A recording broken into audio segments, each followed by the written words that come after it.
नमस्कार विद्यार्थियों, मैं विकास कुमार जैन, सहायक आचार्य, राजकीय विधि महाविद्यालय कोटा। आप सभी का राजकीय विधि महाविद्यालय कोटा के यूट्यूब चैनल पे हार्दिक अभिनंदन एवं स्वागत करता हूँ। आज हम बात करेंगे दंड प्रक्रिया संहिता में चैप्टर 12 पुलिस को इत्तला और उसकी अन्वेषण की शक्तियाँ। इस संदर्भ में आज हम बात करते हैं धारा 174, 175 और 76, जो कि अप्राकृतिक मृत्यु या संदेहास्पद परिस्थितियों में अगर किसी व्यक्ति की मृत्यु हो जाती है तो वहाँ जांच का अधिकार पुलिस को होता है।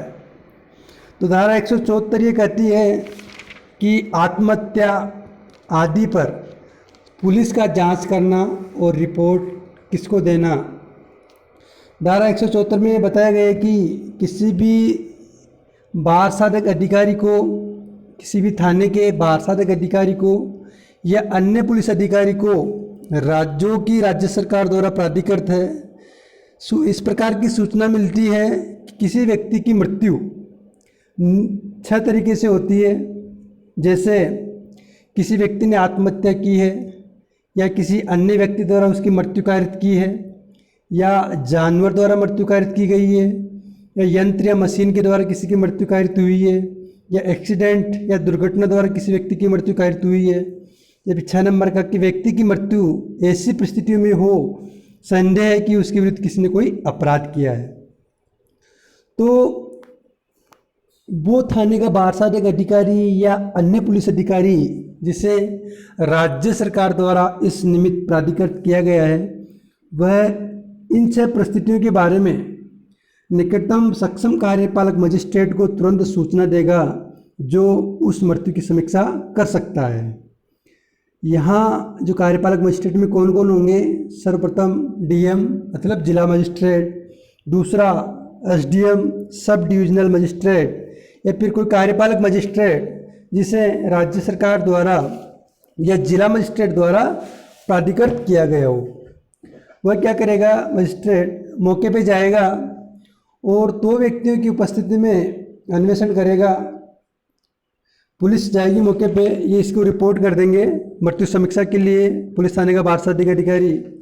उसके बाद वह मौके पर पहुंचेगा और 2 गणमान्य व्यक्तियों के समक्ष अन्वेषण करेगा और एक पंचनामा तैयार करेगा। उस पंचनामे में जिस व्यक्ति की मृत्यु हुई है उस व्यक्ति के शरीर पर चोट आदि का वर्णन करेगा।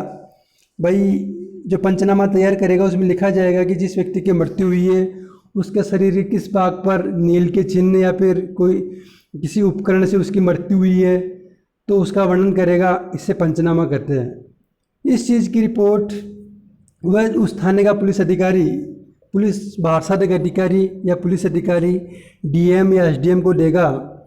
निम्न अवस्थाओं में वह शव को पोस्टमार्टम भी करवा सकता है, अर्थात वो पुलिस अधिकारी जो मौके पर पहुंचा है, इन परिस्थितियों में उसका तत्काल पोस्टमार्टम के लिए हॉस्पिटल पहुंचाएगा कि जहां किसी स्त्री ने विवाह के 7 वर्ष के भीतर आत्महत्या की है, या फिर किसी स्त्री की मृत्यु विवाह के 7 वर्ष के दौरान तथा परिस्थितियों से संदेह है कि उसके विरुद्ध कोई अपराध हुआ है, या 7 साल के भीतर स्त्री की मृत्यु विवाह के तथा स्त्री के परिजन द्वारा आवेदन पर, मतलब किसी स्त्री की मृत्यु विवाह के 7 वर्ष के भीतर असामान्य परिस्थिति में होती है और उस स्त्री के परिजन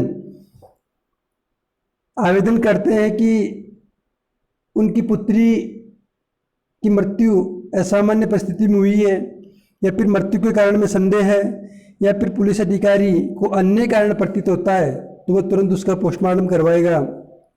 इन सभी मामलों में शरीर को सड़ने के जोखिम के बिना निकटतम सिविल सर्जन या राज्य सरकार द्वारा नियुक्त चिकित्सक के पास ले जाया जाएगा या भेजेगा। उसके बाद आती है धारा 175। धारा 175 में कहते कि व्यक्तियों को समन करने की शक्ति, मतलब धारा 174 के अधीन जो कार्रवाई करने वाला पुलिस अधिकारी है वो जिन 2 गणमान्य व्यक्तियों के अन्वेषण के दौरान एविडेंस ली है और जो मामले के तथ्यों से परिचित होता है, लिखित आदेश द्वारा समन कर सकता है तथा ऐसे समन किया गया प्रत्येक व्यक्ति हाजिर होने के लिए और उन प्रश्नों के सिवाय जिनका उत्तर की प्रकृति उसे आपराधिक आरोप या शास्ति या संप्रहण की आशंका में डालते हैं, सब प्रश्नों का सही सही उत्तर देने के लिए आबद्ध होगा। यदि तथ्यों से ऐसा कोई संज्ञेय अपराध जिससे धारा 170 लागू हो प्रकट नहीं होता है तो पुलिस अधिकारी ऐसे व्यक्ति से मजिस्ट्रेट के न्यायालय में हाजिर होने की अपेक्षा न करेगा।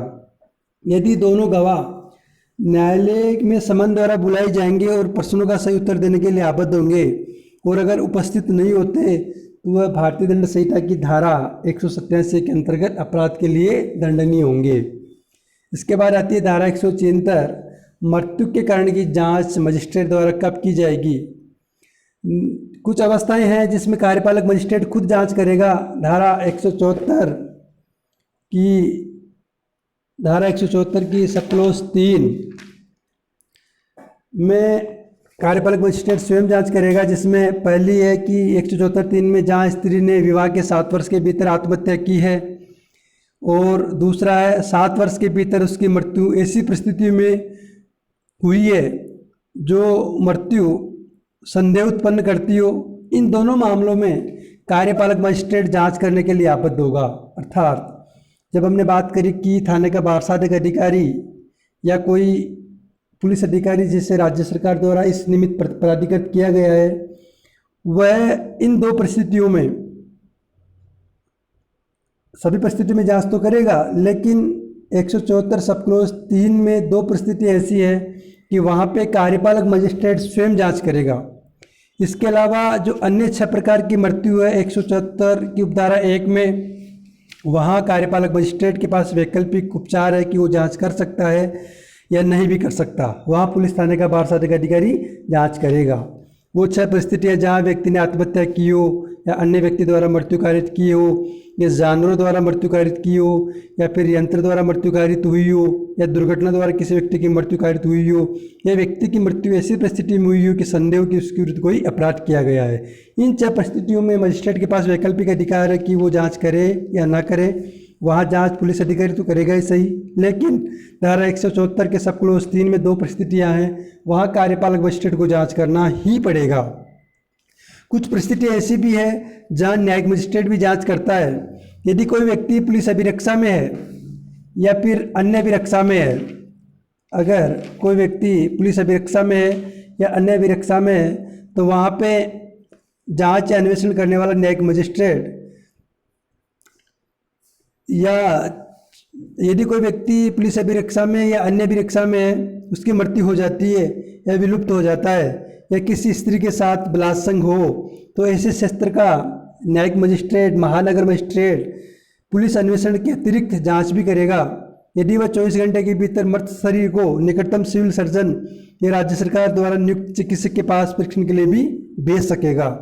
अर्थात अगर कोई पुलिस अभिरक्षा में रहते हुए किसी व्यक्ति की मृत्यु हो जाती है या वो विलुप्त हो जाता है या किसी स्त्री के साथ बलात्संग हो जाता है, तो इन परिस्थितियों में न्यायिक मजिस्ट्रेट के अंतर्गत जुडिशियल मजिस्ट्रेट या महानगर न्यायिक मजिस्ट्रेट, इन दोनों के द्वारा भी, मतलब ऑब्लिक है, या तो जेएम होगा या एमएम होगा, उसके द्वारा पुलिस अन्वेषण के अतिरिक्त जांच की जाएगी।